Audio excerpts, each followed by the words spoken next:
अब मैं आपको प्रश्नों के उत्तर बताऊंगी। सबसे पहले है साकिया के प्रश्नों के उत्तर। अब पहला प्रश्न इसमें दिया है, मानसरोवर से कवि का क्या आशय है। अब मैंने जैसे कि अर्थ में समझाया था कि मानसरोवर से कवि का आशय मन रूपी सरोवर से है। एक बार और रिपीट करती हूँ ताकि आप कॉपी में लिख सकें।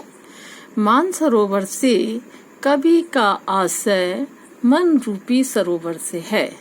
क्वेश्चन नंबर सेकंड में दिया है, कवि ने सच्चे प्रेमी की क्या कसौटी बताई है। ठीक, कवि ने सच्चे प्रेमी की क्या कसौटी बताई है। इसका आंसर मैं बता रही हूँ। कवि ने सच्चे प्रेमी की यह कसौटी बताई है कि सच्चा प्रेमी मिलने पर मनुष्य की बुराई का जो विष है वह अमृत में परिवर्तित हो जाता है। ठीक, मतलब जितनी भी उसके हृदय के अंदर बुराइयां होती हैं वह सब काय में परिवर्तित हो जाती हैं, अच्छाइयों में, अमृत में परिवर्तित हो जाती हैं। ठीक। क्वेश्चन नंबर थर्ड में आपको क्या दिया गया है, तीसरे दोहे में कवि ने किस प्रकार के ज्ञान को महत्व दिया है।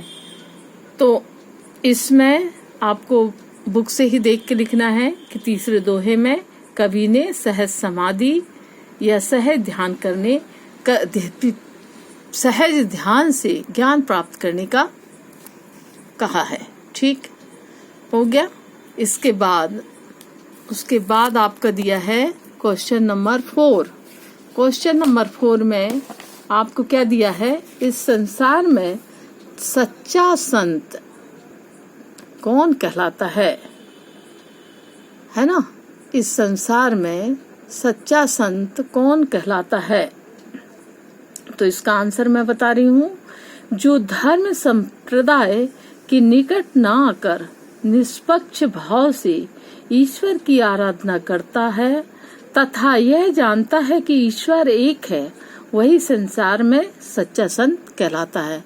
मैंने अर्थ में भी आपको समझाया था, एक बार और रिपीट कर देती हूँ कि जो धर्म संप्रदाय के निकट न आकर निष्पक्ष भाव से ईश्वर की आराधना करता है तथा यह जानता है कि ईश्वर एक है, वही संसार में सच्चा संत कहलाता है।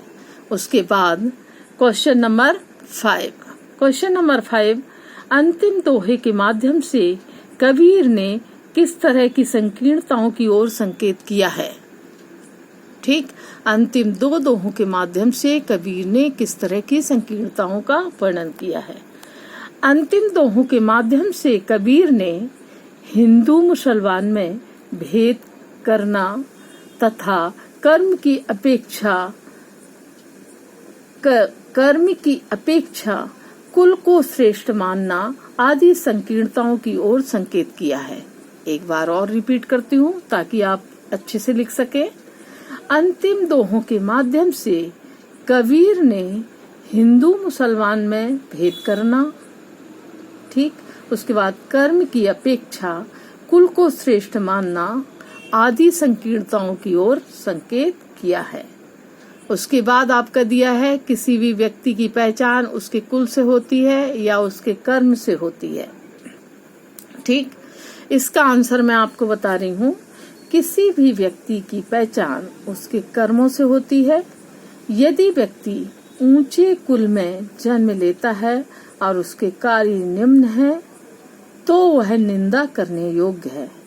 इसके विपरीत यदि व्यक्ति निम्न कुल में जन्म लेता है और उसके कर्म श्रेष्ठ हैं तो वह प्रशंसा करने के योग्य है। ठीक, एक बार और रिपीट करूं क्या, आपको बनेगा। इसमें कहा गया है कि किसी भी व्यक्ति की पहचान उसके कर्मों से होती है। यदि कोई व्यक्ति ऊंचे कुल में जन्म लेता है और उसके कार्य निम्न हैं तो वह निंदा करने योग्य है। इसके विपरीत यदि कोई व्यक्ति निम्न कुल में जन्म लेता है और उसके कर्म श्रेष्ठ हैं तो वह प्रशंसा के योग्य है। उसके बाद दिया है आपको काव्य सौंदर्य स्पष्ट कीजिए। इसमें काव्य सौंदर्य देखिए, काव्य सौंदर्य में पहले भाव सौंदर्य देखना पड़ेगा आपको। भाव सौंदर्य में प्रस्तुत पंक्तियों में ज्ञान की महिमा का वर्णन किया गया है।